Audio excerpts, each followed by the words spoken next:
Hello dear students, today we are going to start with a new topic of chapter number 1, Sources of History of class 7th History and Civics textbook. Students, before telling about this subject, let us see what we are going to learn this year in this subject of history and civics. Students, इस साल हम ज़्यादातर आप देखोगे तो आपको chapters में शिवाजी महाराज के बारे में ही देखने को मिलेगा. स्टूडेंट्स, आप ये कह सकते हैं कि ये आपकी जो 7th स्टैंडर्ड है उसमें हिस्ट्री में पूरा का पूरा शिवाजी महाराज की बायोग्राफी देकर रखी है. एक्चुअली मैं ये नहीं कहती कि बायोग्राफी दी है, बट वो हर चैप्टर शिवाजी महाराज के बेसिस से है, कोरिलेट है उससे, इसलिए इसको हम कह सकते हैं कि ज़्यादातर आप इसमें शिवाजी महाराज की लाइफ हिस्ट्री देखने वाले हैं. स्टूडेंट्स, ये साल आपके लिए बहुत ही एक इम्पॉर्टेंट साल होने वाला है हिस्ट्री पॉइंट ऑफ व्यू से, बिकॉज 5th और 6th में आपने एंशिएंट हिस्ट्री पढ़ी थी. एंशिएंट हिस्ट्री में हमारे पूर्वज, apes and monkeys and then evolutions, फिर किस तरह हम लोग एप्स से ह्यूमंस बने, ये सब हमने इवोल्यूशन वगैरह देखा था 5th में. और फिर 6th में हमने कुछ डायनेस्टीज़ देखी थी, जैसे मौर्य डायनेस्टीज़ और देन वत्स किंगडम. इस तरह की हमने कुछ किंगडम और डायनेस्टीज़ देखे थे इंडियन हिस्ट्री में. ठीक है, इसमें फिर हमने जनपदास, महाजनपदास और हमने गौतम बुद्ध, वर्धमान महावीर जैसे धर्म पुरुषों की भी जो भी रहती थी हिस्ट्री, उसको भी देखा है. स्टूडेंट्स, हमने पिछले साल एक बात ध्यान रखिए, 5th और 6th में 2 इयर्स हम जब हिस्ट्री की टेक्स्ट बुक हमारे हाथों में आई तब हमने सिर्फ और सिर्फ उसमें एंशिएंट हिस्ट्री देखी है. अब 7th और 8th स्टैंडर्ड में आपको मिडीवल हिस्ट्री से इक्वेट किया जाएगा. Students, medieval history ancient history से जुड़ी हुई है, लेकिन मिडीवल हिस्ट्री की हिस्ट्री जो है वो थोड़ी डेवलप्ड है. स्टूडेंट्स, आपको फर्स्ट टाइम मिडीवल हिस्ट्री लग रही है 7th स्टैंडर्ड में, इसीलिए ये साल आपके लिए बहुत इंपॉर्टेंट होने वाला है. स्टूडेंट्स, इसके पहले कि ज़्यादा टाइम वेस्ट ना हो, हम सीधे से टॉपिक पर आते हैं. What is the meaning of sources of history? First of all, sources का मतलब क्या होता है? What do you mean by sources? Sources मतलब होता है स्रोत. अब आप पूछोगे स्रोत मतलब क्या होता है? See students, a place, thing और person from where something is obtained. Obtained मतलब जहाँ से हमको कुछ मिलता है. गेन्ड, ऑब्टेन्ड मतलब गेन, मिलना. हमको कुछ मिलता है, हम कुछ उससे लेते हैं, दैट इज कॉल्ड ऑब्टेन्ड. हमें कुछ मिला मतलब हमने ऑब्टेन किया. A place, person or a thing from where something is obtained is called a source. अब आपको इसको मैं थोड़ा सिंप्लीफाई करके बताती हूँ. ओके, देखो स्टूडेंट्स, जैसे कि एक रिवर, हम लोग पानी पीते हैं, लेकिन ये पानी हमें ऑब्टेन कहाँ से हुआ, कहाँ से मिला? तो सोर्सेस बताओ. Sources of water, river, pond, well, oceans. Actually हम ओशन से पानी पीने के लिए लेते हैं, लेकिन फिर भी हमें ओशन से पानी तो मिलता है ना. तो ओशियंस और बहुत सारे जो भी वाटर बॉडीज हैं, है ना, water body, streams, gullies, rivers, brooks, ये सब जो है वो सब किस में आते हैं? रिवर वाटर सोर्सेज में. वाटर का सोर्स मतलब जहाँ से हमको वाटर मिलता है, जिस जगह से हमको वाटर मिलता है वो हो गया वाटर का सोर्स. नदी, रिवर्स, पॉन्ड्स, वेल्स, ये सब क्या है? इनफैक्ट बोरवेल्स, ये भी तो है सोर्स, यहाँ से भी हमको पानी मिलता है. राइट और नॉट? स्टूडेंट्स, तो ऐसी चीजें जहाँ से हमें सोर्सेस मिलते हैं, किसी चीज का मूल, जब कोई चीज हमें मिलती है, जहाँ से भी मिलती है, वो जो चीज जहाँ से मिल रही है उस चीज को क्या कहा जाता है? वो होते हैं सोर्सेस. हिस्ट्री में सोर्सेस का क्या काम है? सोर्सेज ऑफ हिस्ट्री से आपने क्या समझा? History is a coherent account of significant past events in the progress of human culture. ये डेफिनेशन थी, 6th स्टैंडर्ड में पढ़ी थी. आपको याद है या भूल गए? एनीवेज, इस साल भी हम हिस्ट्री की डेफिनेशन पढ़ेंगे एंड आई होप कि आप इस साल वाली याद रखें. स्टूडेंट्स, तो हिस्ट्री एक ऐसा अकाउंट है पास्ट इवेंट्स का, जिसमें सारे पास्ट इवेंट्स होते हैं, और ऐसे पास्ट इवेंट्स जो कि हमें, जो ह्यूमन कल्चर, जो भी ह्यूमन की जो पीछे जितनी भी उसने प्रोग्रेस किया है एक मतलब एक मंकी से लेकर एक ह्यूमन बनने तक जितनी भी प्रोग्रेस हुई है, जितने भी पास्ट इवेंट्स घटना घटती गई हैं, उन सभी का एक अकाउंट, एक सभी का एक कलेक्शन क्या है, हिस्ट्री है। तो इस हिस्ट्री को हमने कहाँ से पाया? हिस्ट्री ऐसी तो नहीं है कि आ जाती है कहीं से भी, ऐसे नहीं है ना, कहीं से जन्मी तो नहीं है हिस्ट्री। हिस्ट्री हमको कहीं से मिली है। 3 सोर्सेज होते हैं हिस्ट्री के, आपको पता है। Yes, you are right. Material sources, written sources और ओरल सोर्सेज। अब मटेरियल सोर्सेज के बारे में भी आप जानते हैं, रिटन सोर्सेज के बारे में भी जानते हैं, ओरल सोर्सेज के बारे में भी जानते हैं। स्टूडेंट्स, आपको एक और कुछ नए सोर्सेज भी पढ़ाए जाएंगे, वो है ऑडियो विजुअल सोर्सेज। ठीक है, हो सकता है ये सोर्सेज आपको इस साल ना लगे, लेकिन आपको मैं फिर भी आपकी जानकारी के लिए बता दूंगी। ठीक है, क्योंकि वो भी सोर्सेज ऑफ हिस्ट्री में आते हैं। स्टूडेंट्स, जितने भी सोर्सेज ऑफ हिस्ट्री हुए हैं इस ह्यूमन कल्चर में, है ना, अब जैसे कि हमें रामायण के बारे में कैसे पता चला? राम भगवान जी और सभी जो भी मतलब हमारे होली गॉडेस और गॉड रहते हैं, इन सब के बारे में हमें कैसे पता चला? यस, हमें वो जो होली बुक्स हैं उनसे पता चला, राइट। तो ये जो होली बुक्स हैं, क्या ये हिस्ट्री का सोर्स नहीं है? ऑफ कोर्स है, क्योंकि ये जो सोर्सेज हैं, जो बुक्स हैं, हैंड रिटन बुक्स हैं, ये सब रिटन सोर्सेज में आती हैं, है ना। तो क्या ये सोर्सेज नहीं हुए? कोई भी चीज जहां से भी हमें हिस्ट्री के बारे में पता चले, हमें हिस्ट्री के बारे में जानकारी मिले, ऑब्टेन हुई हो हमें, तो वो सभी चीजें, वो सभी पर्सन, थिंग और प्लेस, इनफैक्ट ये सब जो है वो सोर्सेज ऑफ हिस्ट्री में इंक्लूडेड है। Are you getting my words?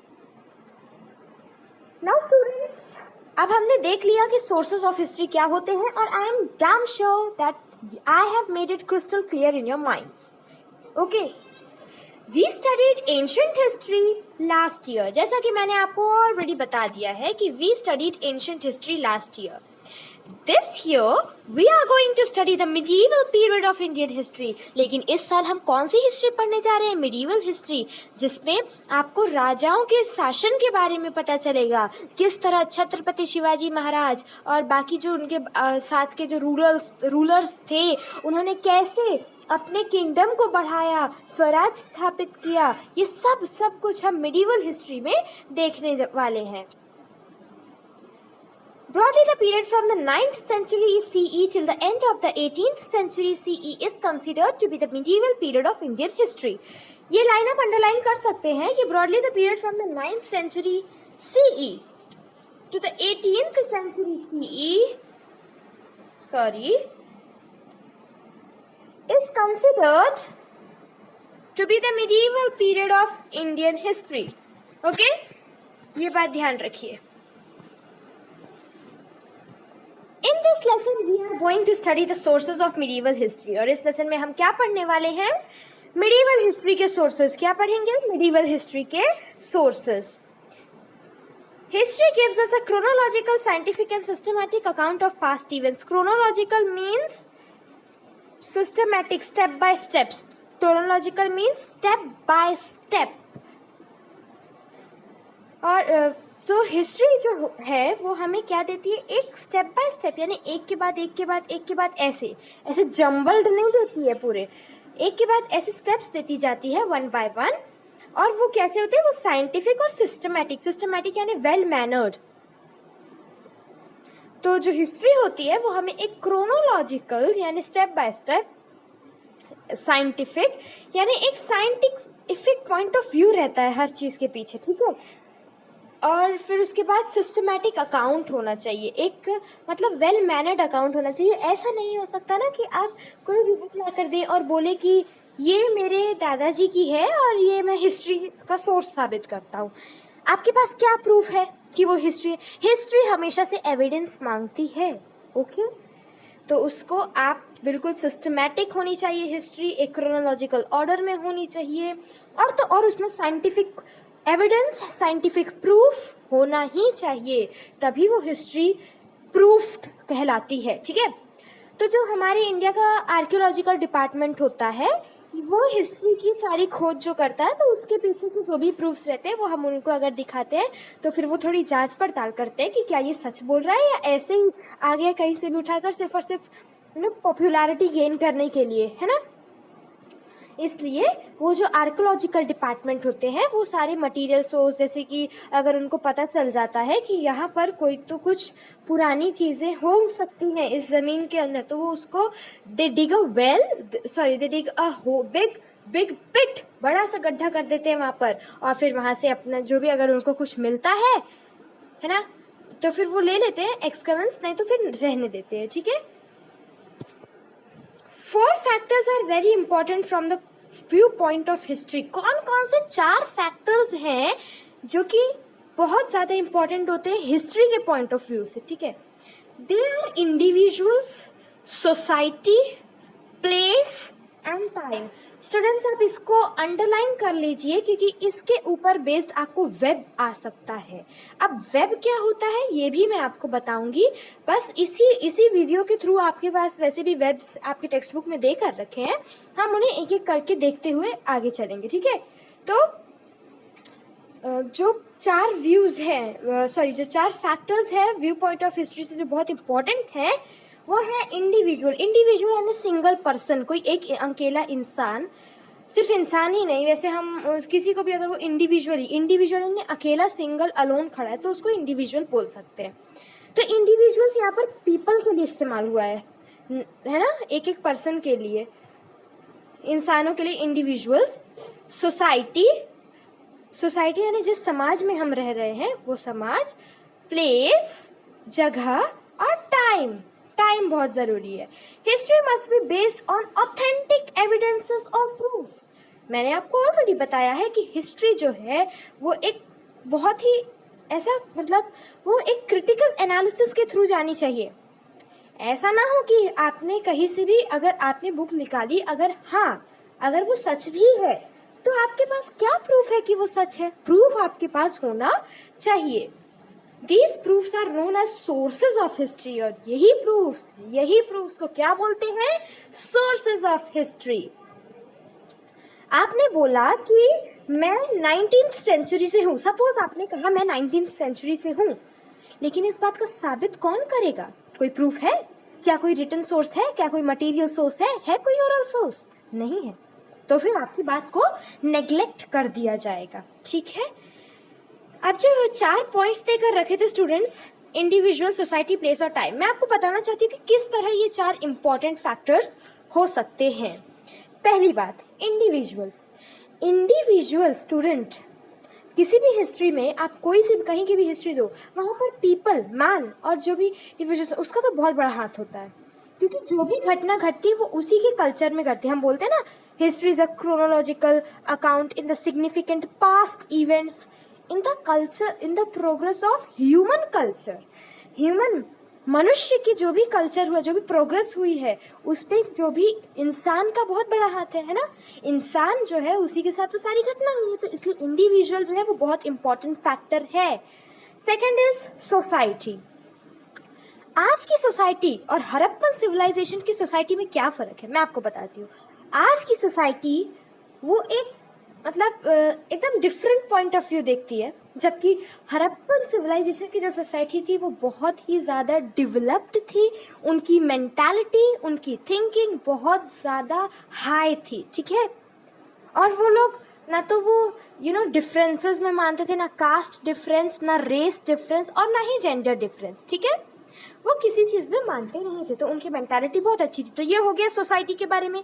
Society बहुत इंपॉर्टेंट रोल प्ले करती है किसी भी इंसान की लाइफ में। स्टूडेंट्स ये बात याद रखना, हमने 6th स्टैंडर्ड में सिविक्स में पढ़ा है कि अगर कोई इंसान तभी अपनी सिक्योरिटी, कोई इंसान भी बिना सोसाइटी के नहीं रह सकता, उसको सोसाइटी चाहिए, है ना। वो बिना समाज के नहीं रह सकता, क्योंकि जिस समाज में वो रहता है वहाँ से उसको क्या मिलती है? सिक्योरिटी मिलती है। उसको महसूस होता है कि सिर्फ मैं अकेला नहीं हूँ, आसपास मेरे बहुत सारे लोग हैं जो कि समय आने पर मेरी हेल्प करेंगे। तो इस तरह सोसाइटी और इंडिविजुअल्स का बहुत गहरा रिलेशन है, ठीक है। तो ये भी एक बात हो गई कि हिस्ट्री में इंडिविजुअल के साथ साथ सोसाइटी का भी बहुत बड़ा काम होता है। प्लेस, यस स्टूडेंट्स, अब आप 7th स्टैंडर्ड में पहुंच गए हैं, तो आप बड़े हो गए हैं, राइट। अब आपको हर मतलब in every step you will see date, time and place, इन 3 चीज़ों का उल्लेख रहता ही रहता है। अगर कोई राजा है, कोई रूलर है, कोई शासक है, अगर वो उसका जन्म हुआ तो जन्म कब हुआ ये तो आपके टाइम में आ जाता है। चौथा देकर रखा है ना फैक्टर, टाइम, तो ये आपके टाइम होगा। कब हुआ, कौन से दिन हुआ, ये भी टाइम में आ जाता है। भले ही डेट हो लेकिन वो टाइम में ही आता है। कौन से दिन हुआ वो भी टाइम में आ जाता है, और किस जगह हुआ। ये सारी जो चीज़ें आपको दिख रही है ये सब कैसे है, प्लेस और टाइम पर डिपेंडेंट है। मैं आपको एक लेती हूँ एक एग्जांपल, शिवाजी महाराज का ही ले लेते हैं, ठीक है, क्योंकि पूरे स्टैंडर्ड में। तो शिवाजी महाराज खुद क्या हुए, वे खुद एक इंडिविजुअल हुए, ठीक है। पहला हो गया फैक्टर इम्पोर्टेंट। अगर उनकी हिस्ट्री जानना है तो मैं बता रही हूँ कि क्या क्या इंपॉर्टेंट होता है। पहला तो शिवाजी महाराज वो इंडिविजुअल हैं तो वो खुद इम्पोर्टेंट हो गए। दूसरा सोसाइटी, देखो शिवाजी महाराज भोसले थे तो वो कौन सी सोसाइटी में रहते, एक तो पहली बात हो गई कि वो मराठा किंगडम में रहते थे, हाँ, ये कुछ की सोसाइटी का बारे में पता चल गया। और जिस सोसाइटी में रहते होंगे उन सोसाइटी में वो पुरानी सोसाइटी थी और वहाँ पर प्रजा रहती थी एक्चुअली उनकी, क्योंकि वो रूरल थे तो फिर रूलर थे, और इसलिए जो भी उनके प्रजाजन थे, सब्जेक्ट्स, वैसी सोसाइटी थी उस समय। आज जैसी सोसाइटी तो नहीं होगी, ठीक है। इस सोसाइटी के बारे में से हमको पता चल गया कि किस तरह का उस समय का मतलब कितना डेवलप्ड था सारा सिविलाइजेशन, जो भी रहते थे वहाँ पर सेटलमेंट्स वो कैसी थी, बस्तियाँ जो भी बसा करती थी वो किस तरह थी।